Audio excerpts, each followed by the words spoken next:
बिस्मिल्लाहिर्रहमानिर्रहीम। Hello and अस्सलाम वालेकुम। कैसे हैं आप सब? ठीक ठाक हैं? मैं हूं हिना जबीन, तो वेलकम करती हूं आपको अपने चैनल पर। आज हम बातचीत करने जा रहे हैं, बल्कि मैं आपको डिटेल से सारी बात जो अभी तक की है वो सारी बताऊंगी कि अय्याज़ अमीर के जो बेटे शाहनवाज़ हैं उन्होंने कत्ल के बाद क्या उनकी डिटेल सारी है वो सामने आई हैं, वो सारी आपके साथ शेयर करती हूँ। शाहनवाज़ के बारे में बहुत सी बातें जो हैं वो खुल के सामने आनी शुरू हो गई हैं। 2016 में शादी का ख्वाब दिखाकर एक लड़की को इसने फंसाया। 2016 में एक लड़की को फंसाने के बाद उसको एक रात अपने कमरे में लेके गए और 2 दोस्तों को भी साथ में लेके गए और उसने कहा कि ट्रैप करते रहे पूरी रात। अब आपको सारी इन्फॉर्मेशन आपके साथ शेयर करूंगी। आपको पता चल जाएगा कि जो शाहनवाज़ है वो किस तरह से लड़कियों को फंसाता था और किस तरह से उनके ऊपर यानी कि अपनी सूफियाना कलाम के ज़रिए से अपना जादू फैलाता था। फेसबुक और डेटिंग ऐप जो होती हैं वहाँ पे लड़कियाँ फंसाना इसका एक शौक़ बन गया था, क्योंकि इसको पता था ये काम तो करता नहीं है, तो इसी तरीके से ये लड़कियों को फंसाता और अपना काम उनसे निकलवाता। तो जी ये इस तरह से फंसाता था कि लड़कियों को सूफियाना कलाम सुनाता था, लड़कियों को बताता था कि हम बहुत ही एक अच्छे ख़ानदान से हैं, मेरे बाप जो हैं वो बहुत ही अच्छे हैं, अच्छे ख़ानदान वाले हैं। इस तरह से ना अपनी यानी कि कहानियाँ सुना के उन लड़कियों को फंसाता था। तो उसने एक बेवा लड़की को फिर रिसेंटली उस यानी कि उन दिनों में फंसाया था। यहाँ तक आप देखें कि उस लड़की ने, उस बेवा लड़की ने ये सारी स्टोरी जो है अपनी सुना दी, न्यूज़ वालों को दे दी है और उसने कहा कि इसने इसी तरीके से बहुत सी लड़कियों को फंसाया है, तो इसको सख्त जो सज़ा है वो ज़रूर मिलनी चाहिए, ताकि आने वाली ज़िंदगी में और लड़कियाँ जो है इसके जाल में ना फंस सकें। अच्छा जी, यहाँ पे शाहनवाज़ को बचाने की पूरी यानी कि जान लगाई जा रही है कि इसको बचाया जाए, लेकिन सच जो होता है वो हमेशा सामने ही आ जाता है। तो जी उस बेवा लड़की ने जो थी ना उसके साथ, क्योंकि वो शादी करना चाहती थी, तो वो उसने डेटिंग साइट पे काफ़ी सारी जगहों पे अपने प्रोफाइल दिया हुआ था, तो अपना घर बसाना चाहती थी। तो वो इसके साथ बातचीत हुई, इसने इतना उसको इम्प्रेस किया कि वो काफ़ी देर बात करने के बाद उन्होंने सोचा कि एक दूसरे को मिलना चाहिए, अब आगे बात को बढ़ाना चाहिए, क्योंकि वो शादी करना चाहती थी। तो जब उसने प्लान किया कि चलो हम मिलते हैं, कि खाना खाने जाते हैं कहीं होटल में, तो रेस्टोरेंट में, तो वहाँ पर जाके बैठते हैं, तो गपशप करते हैं, तो फिर एक दूसरे के बारे में जानते हैं। तो जी इसने कहा ठीक है, तो इसने वहाँ पे एक प्लान कर लिया इन्होंने। तो जिस दिन प्लान किया तो ये अचानक से उसका फ़ोन आया, कहती कि मुझे कि ये मेरे घर के बाहर खड़ा हुआ। कहती मैं बड़ा हैरान हो गई हूँ कि अगर मैंने तो अपना एड्रेस वगैरह इसको कुछ भी नहीं दिया, तो ये कैसे पहुँच गया वहाँ पे। तो हैरानगी की और भी बात होती है, जब ये दरवाज़ा खोलती है बाहर, तो इसने इग्नोर करना शुरू कर दिया सारी बातों को। तो जब दरवाज़ा खोला तो इसके 2 दोस्त साथ में थे और ये पीछे बैठा हुआ था। तो कहती मैं बड़ी हैरान हुई, फिर भी मैंने इग्नोर कर दिया और फिर मैं बैठ गई जाके। तो कहती कि जब माँ बैठ गई तो एक जैसे 7 अप की बॉटल होती है, इस तरह से उस बॉटल में से थोड़ा थोड़ा ड्रिंक पीता जा रहा था। तो मुझे ना थोड़ा सा लगा कि ये कि शराब वगैरह पी रहा है या इस तरह की, तो क्योंकि मुझे तो पता ही नहीं था इन चीज़ों का कि क्या होता है।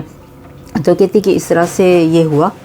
यहाँ पे मैं एक बात आपके साथ कहना चाहूँगी, आप भी सोचिएगा ज़रूर इस बात पे, कि जब पाकिस्तान में आप देखें कि उसको सिर्फ ये कह के बचाया जा रहा कि वो शराब पीता था, तो शराब के नशे में ये सारा कुछ उसने किया है, तो उसको यानी कि इस वक्त बचाने की कोशिश की जा रही है। तो ये तो गलत बात हो जाएगी ना। यहाँ पे इस तरह से होगा कि हर कोई उठ के फिर शराब पीना शुरू कर देगा और कहेगा कि ये शराब के नशे में उसने किया है, तो इस तरह से हर कोई कत्ल करेगा एक दूसरे को। तो ये तो फिर एक ट्रेंड बन जाएगा ना वहाँ पे पाकिस्तान में, कि जी शराब के नशे में बस जो करता है वो तो बच जाता है, तो हर लोग यही काम शुरू कर देंगे। तो जी मेडिकल रिपोर्ट में तो ये बिल्कुल क्लियरली आ चुका है कि ये उस वक्त नशे की हालत में बिल्कुल नहीं थे, कोई शराब इन्होंने नहीं पी हुई थी जब इन्होंने सारा का कत्ल किया। अब जिस दिन सारा का कत्ल हुआ उस दिन देखें कि इतना बड़ा उनका फार्म हाउस है और वहाँ पर कोई भी मुलाजिम उस दिन मौजूद नहीं था। क्यों मौजूद नहीं था? क्या जानबूझकर उनको छुट्टी दी गई थी? और यहाँ पे ये बस अब खबर आई है कि जो शाहनवाज़ की वालिदा है ना, उनको ज़मानत दी गई है। तो उन्होंने मीडिया के साथ जो बातचीत की है वो आपके साथ अभी मैं शेयर करने लगी हूँ। तो जी समीना जो हैं शाहनवाज़ की वालिदा, उन्होंने कहा कि मुझे उनके जो एक्स हस्बैंड है अय्याज़ अमीर, तो उन्होंने कॉल की, तो मेरा फ़ोन जो था वो कमरे में था, मुझे पता नहीं चला। तो फिर उसने शाहनवाज़ के फ़ोन पे कॉल की, तो फिर मैंने फ़ोन उठाया। तो उन्होंने कहा कि शाहनवाज़ ने जैसे कि सारा का कत्ल कर दिया है, तो इसको पकड़ के रखना वहाँ पे, इसको कमरे में बंद कर देना, इसको बाहर मत जाने देना। मैंने पुलिस को जो है वो इतलात कर दी है। तो अब समीना ने कहा कि मेरे लिए कितना मुश्किल था वहाँ पे, आप सोच सकते हैं कि एक माँ के लिए, कि वो खुद अपने बेटे को पुलिस के हवाले कर रही है, ये सारी चीज़ें जो इस वक्त हुई हैं, तो मैं कितना ट्रॉमा में चली गई थी, मैं कितनी परेशान थी इस वक्त। तो इन्होंने कहा कि मैं उस वक्त, क्योंकि उसके डैड ने कहा था कि उसको रस्सियों से बांध देना, तो मैं नहीं बांध सकती थी क्योंकि मैं अकेली थी, घर में गार्ड भी चला गया था और घर में भी कोई नहीं था, तो इसलिए मैंने उसे कमरे में बंद कर दिया। ये बात तो यहाँ पे खुल के सामने आ चुकी है कि जो शाहनवाज़ था वो अपनी फैमिली के साथ बिल्कुल इनके राब्ते में था। उसने अपने डैड को भी बता दिया, उसकी मॉम को भी पता चल गया था। तो ये तो नहीं यहाँ पे हो सकता ना कि एक इंसान शराब के नशे में या नशे में है तो वो उठ के अपने डैड को भी फ़ोन कर रहा है, अपनी मॉम को भी बता रहा, सारे सबूत भी मिटाने की कोशिश कर रहा है। यहाँ पे बड़ी अजीब सी एक बातचीत हो रही है कि इनकी जो शाहनवाज़ की मॉम है उनके बयानात चेंज की हो रहे हैं। पहले तो इन्होंने कहा था कि यास्मीन ने मेरे फ़ोन पे कॉल की तो आवाज़ नहीं सही आ रही थी, तो फिर मेरी बात इनके साथ हुई है। तो अब उन्होंने कहा कि उसने शाहनवाज़ के फ़ोन पे कॉल की है। तो इस बात की समझ में नहीं आ रही कि ये दो बयान क्यों हो रहे हैं। वैसे भी इस केस को उलझाया जा रहा है, इस केस में बहुत सी तब्दीलियाँ आई जा रही है, बहुत सी कहानियाँ सुनाई जा रही हैं। अब यहाँ पर इनके बयान के मुताबिक इन्होंने कमरे में बंद कर दिया था, दूसरे कमरे में बंद कर दिया था शाहनवाज़ को, लेकिन पुलिस ने जो कहा है, उन्होंने कहा कि हमें शाहनवाज़ उसी कमरे में मिला जहां से कत्ल हुआ था। यहाँ पर जी 40 कनाल का इनका फार्म हाउस है, इतना बड़ा फार्म हाउस, और जो नौकर वगैरह वहाँ पे होते हैं वो वहीं पे होते हैं, मुलाजिम जितने भी होते हैं वो वहीं पे रहते भी हैं। और इन्होंने बयान दिया है कि जी गार्ड भी वहाँ से चला गया, पता नहीं क्यों चला गया। अब ये तो यही बता सकते हैं ना कि एक दिन जिस दिन कत्ल हुआ है उस दिन सारे मुलाजिम जो हैं वो छुट्टी पे और गार्ड भी छुट्टी पे, एकदम से ये सारा कुछ। तो सर जी एक ही दिन कत्ल के वक्त गायब हो जाते हैं। क्या उन्होंने कहा कि माली भी लेट आता है, जो मुलाजिम हैं उनको डेंगू हो गया है, इनके प्रॉब्लम्स ये सारी सुनाई गई हैं। तो एकदम से सारे के सारे मुलाजिम जो हैं वो गायब हो जाते हैं। ये तो सोचने वाली बात है। आप इमेजिन करें कि एक 40 कनाल का फार्म हाउस है और जब कत्ल हुआ वहाँ पे तो कोई भी वहाँ पे मुलाजिम मौजूद नहीं था। और समीना भी जो है वो अपने बयान में यही कहती हैं, इनकी वालदा जो हैं शाहनवाज़ की, वो कहती हैं कि शाहनवाज़ का कमरा जो है वो शुरू में आता है और मेरा कमरा एंड में होता है। तो एंड में मुझे उसकी चीखने चिल्लाने की आवाज़ें बिल्कुल भी नहीं आई। और यहाँ पे इन्होंने ये भी बयान दिया है कि इन्होंने सारा के वालिदैन से भी बातचीत की है, 2-3 बार बातचीत कर चुकी हैं, वो बहुत अच्छे हैं और रुखसती के हवाले से उनसे बातचीत करनी थी।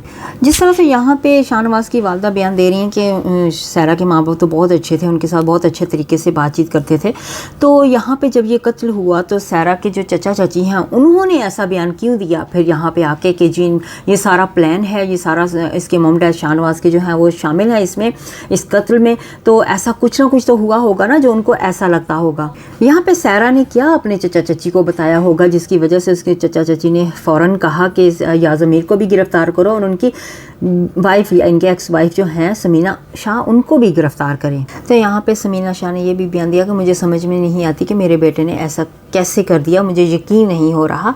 तो कैसे यकीन नहीं हो रहा? क्या उनको पता नहीं था कि उनका जो बेटा है वो घर में क्या काम करता है, कैसे लड़कियों को लेकर आता है, किस तरह के उनके रहने सहने का तरीका था, उसके दोस्त आते थे, इनके शराब पीता था या नशा करता था, क्या उनको नहीं पता था?